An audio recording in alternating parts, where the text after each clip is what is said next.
Bom dia, galera do Papo de Graça. Sabe, Caio, o mais difícil pra mim é que ocorreram muitas coisas que acabam confundindo ou até me deixando meio maluco. É um cara. Tenho 32 anos, fui casado por 11 anos. Tenho duas filhas, uma de 11 e outra de 2 anos e meio. Ou seja, me divorciei quando minha ex estava grávida. Ele se divorciou há 3 anos. Sou um ex-pastor assembleiano. Fui separado ao ministério com 18 anos. É isso que eu não entendia, né? Que você me esclareceu. Após ter casado. Minha juventude dos 15 em diante foi só com pastores. Ele casou antes dos 18 ou com 18? Se ele foi 32 anos. separado ou consagrado. Quando diz separado lá na Assembleia de Deus, é a pessoa que foi identificada e foi consagrada. Separada para o ministério. Para aquele mistério, aquela atividade. Ele casou aos 18, Caio. Casou aos 18. É porque ele fala, né? Fui separado ao ministério com 18 anos após ter casado. Após ter casado. Ele casou, 18, casou, separou, separou ao ministério. Enfim. Minha juventude dos 15 anos em diante foi só com pastores em reuniões de obreiros no Belenzinho, saindo de gabinetes pastorais de pastorzões como José Wellington e por aí vai. Fui levado a uma casa de recuperação de drogados com 15 anos e dela me fizeram um pastor. Me casei sem amar e fui levando mesmo não aguentando. Então comecei a dirigir e pregar, testemunhar e a mentir. Muito. Menti muito mesmo. É impossível, porque o cara não tem experiência nenhuma de vida, vai ficar ensinando pessoas, ele vai começar a contar histórias dos outros como se fosse dele. E vai inventar muita lorota em nome de Deus. Ele não tem histórias autorais, né? Não tem. Aí ele tem que pegar dos outros, construir para si. Ele não teve nem tempo de viver porque estava sob tutela dos pais. Depois passa a viver e vai ensinar o quê? Tutela dos pais num ambiente cultural já da Assembleia de Deus do Belenzinho, onde estar em casa e na família já é estar num seminário, num monastério, né, de rigores. Então sai dali daqueles rigores e é entregue nas mãos oficiais, praticamente, da igreja a partir de 15 anos e vai se envolver com o Centro de Recuperação de Drogados. Pesada, e começar a pregar, e a ensinar, e a ter experiência para ajudar, vai começar a mentir. Não tem estofo. Vai ficar vazio, não tem conteúdo. Vai se servir de terceiros, vai camaleonizar-se, vai fazer mimetismo em relação à vida dos outros. Mas e aí? Até que não aguentei mais e me vi já traindo minha ex pela internet. Então eu resolvi acabar com tudo antes que eu me acabasse. Imagina, Caio, como não foi todo meio que vivia era pastor. Eu fiquei sozinho, sabia? Fazem 3 anos que me divorciei, fiz e faço de tudo para as minhas filhas e minha ex. Bem, por mais que eu faça, eu sou um demônio, né?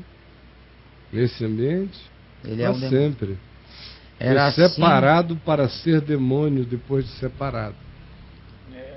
Uma vez que o cara se separe conjugalmente num ambiente desse, ele está separado para ser demônio, a menos que ele seja filho do pastor.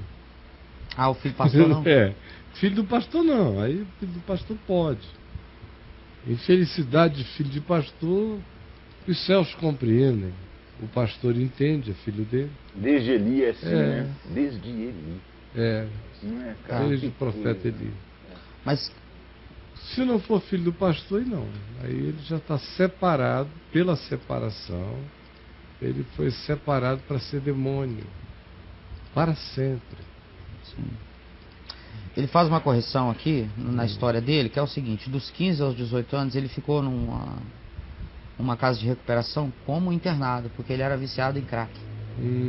Aí quando ele se converteu, aos 18 anos ele sai pastor e casa. Foi pregar, casar e mentir. Exatamente. E assim, bem, por mais que eu faça isso tudo, eu sou um demônio. E era assim que eu pregava também, né? Ele sabe. Minha salvação foi quando, em meio à turbulência, encontrei o papo de graça. Soube entender o que eu não era diabo. E eu nem estava no inferno. Mas é difícil conciliar o verdadeiro evangelho, com uma vida normal, a qual realmente Jesus nos ensinou. Tenho vários problemas comigo ainda, Caio. Eu não consigo tomar decisões quando realmente preciso. De trabalho. Eu não estudei muito, Caio. Só vivia na igreja. E da igreja. E ainda muito mal a minha vida. Me ajuda, Caio. Ele não disse a idade dele em momento nenhum, né? 32 anos. De acordo com a sua pergunta, é como se ele tivesse sido por outros, em vez de ele ter estuprado o evangelho, outros estupraram o evangelho nele. Mas ele estuprou também quando ele virou pastor, né? Sim, mas é a mesma coisa que eu pegar meu filho e querer que ele faça uma coisa para o qual ele não está preparado ainda. Se eu levanto alguém ao ministério, eu tenho que discernir que ele está preparado aquilo, não. Pega um menino de 18 anos. Isso aí ele não devia, aconteceu, já era. Agora nós estamos diante de um fato mais simples. Ele é um ex-pastor da Assembleia de Deus, divorciado, separado. Naquele ambiente ele ficou estigmatizado para sempre. O que interessa a ele agora é ser o melhor pai para as filhas que ele tem, ser responsável em relação aos compromissos que ele mantém com a família e conciliar o que ele disse, que é a nova consciência que ele tem do Evangelho com a vivência prática do dia a dia dele, não é? Bom, nesse sentido, meu amigo, o seu desafio é o de todos nós aqui, separados ou não separados, é o de trazermos a consciência do Evangelho para o cotidiano da nossa existência. E eu sei que aquele que começou a lhe instruir vai prosseguir, se você perseverar. Mas não há nada complicado entre o Evangelho e o cotidiano da nossa existência, exceto em relação àqueles que não gostam da prática das coisas simples e boas, que é o que o Evangelho sugere e manda e ordena. Quem não gosta de conviver com gente boa, aí acha o Evangelho um saco. Porque o Evangelho que você está aprendendo, o Evangelho de Jesus, não faz de ninguém perseguidor de ninguém, como a gente viu ontem aqui naquelas imagens daquele crente que enche o saco do mendigo na rua e depois é o mendigo que é acusado de estar reagindo ao crente. E o cara persegue o mendigo com pregação. Bom, não é esse o Evangelho que você aprende. O Evangelho que você tem aprendido também não é nada que se assemelhe àquele esforço que a gente viu antes da menina querendo entrar na calça-força, e não carrega esse espírito reacionário desse indivíduo aí. Então, o que você encontrou não vai chegar nos lugares perturbando os outros. O espírito do Evangelho é espírito de paz, de boa vontade, de carinho, não persegue os outros, aproveita oportunidades, não se impõe, como Jesus disse, não grita nas praças, não faz esse espetáculo, isso tudo aí é espírito de crente, mas não é o espírito do Evangelho. Então, pelo Evangelho, você não vai ter dificuldades na vida, a não ser com gente ruim. Porque gente boa Você não vai viver com essa performance feia, nojenta de fariseu tocando trombeta na esquina. Então só vão se rebelar contra você no seu cotidiano as pessoas muito ruins. Porque quem é do bem na vida adora encontrar uma pessoa legal de Deus, do bem na vida. E é isso que você vai ter que ser, só isso. Não tem dificuldade. Você disse, a minha dificuldade agora é conciliar esse evangelho simples com as coisas práticas do cotidiano. Não. As coisas práticas do cotidiano ficam mais simples no evangelho. Sim. Sabe, antes do evangelho é que tudo é um problema. É briga por causa de tudo, confusão por causa de tudo, disputa por causa de tudo. Meu espaço, ou meu lugar, ou minha predileção, minha oportunidade, meu direito. É uma confusão só. É uma guerra só. O cara vive preparado para batalha, assim como esses caminhões que vão passar aí nesse vídeo, que se eles acharem eles vão mostrar.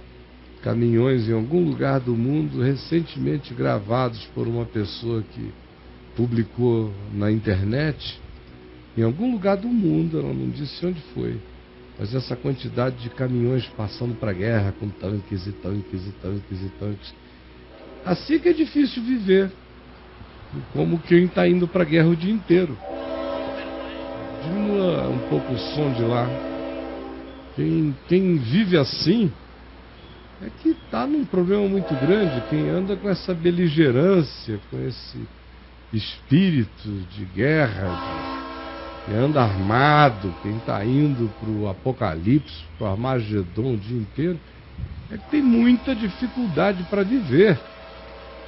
E tem que dizer, como aquele garotinho de ontem, a vida é difícil, a vida é difícil. O cara anda assim, carregado de tanque. Nossa. Já pensou? Então, tem países assim, tem pessoas assim, tem grupos assim, tem indivíduos assim. Cada um na sua proporção, mas vivem deslocando os aparatos da guerra. Aí, bom, gente que tem esse espírito não gosta mesmo de ninguém que seja da paz, que seja do bem. Mas eu espero que não seja esse o caso da maioria das pessoas que vão encontrar com você. Na maioria das vezes não é. Aqui e ali você encontra um filho da mãe, mas a maioria são filhos de Deus, que vão gostando, são filhos da paz, que gostam de ser bem tratados. E quando você encontra de lá um cara armado, você simplesmente segue adiante. Se não for filho da paz, se for desses que carregam só aparato de guerra, Jesus disse, volte sobre vós a vossa paz. E não precisa ficar querendo morar nesse lugar. Se o espírito é esse. Então volta aqui para mim. Então, meu amigo, não tem complicação. Eu não entendi foi o que você chamou de complicação, porque o Evangelho torna a vida fácil, a vida bem mais simples. Sim. E o que você recebe de paulada, de lá e de cá, só reclamam delas os tolos. De encontrar alguém ruim que não gosta de você, um cara maldoso que te detesta, um invejoso que te odeia. Meu Deus, o problema é dele. Mas a minha vida ficou muito mais fácil. Que horrível é viver sem Deus e contra o Evangelho. Aí é escolher vida de demônio e fazer da terra o inferno antes da hora. Isso que é difícil existir assim. Qualquer outra coisa, sinceramente, não acredite, porque não é verdade. Me impressiona mal que você pense que o Evangelho simples é difícil de ser vivido na vida. Não é. Você pode até encontrar, especialmente em ambiente de igreja, um monte de gente hostil a ele, mas o problema é deles, não é? A minha vida ficou muito melhor. Seguir o príncipe da paz não faz da nossa vida um inferno. Por favor, creio nisso. Seguir o príncipe da paz não faz da nossa vida um inferno. De jeito nenhum.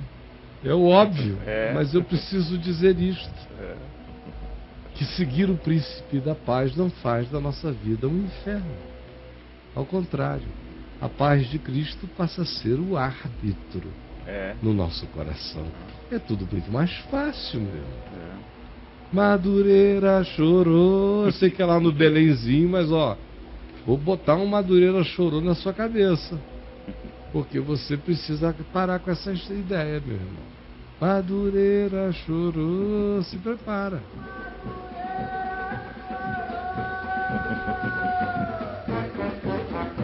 Madureira chorou.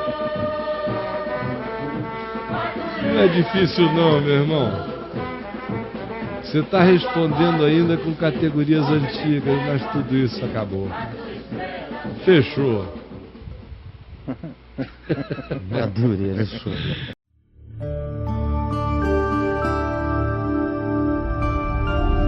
Vem me ver TV. O canal é você.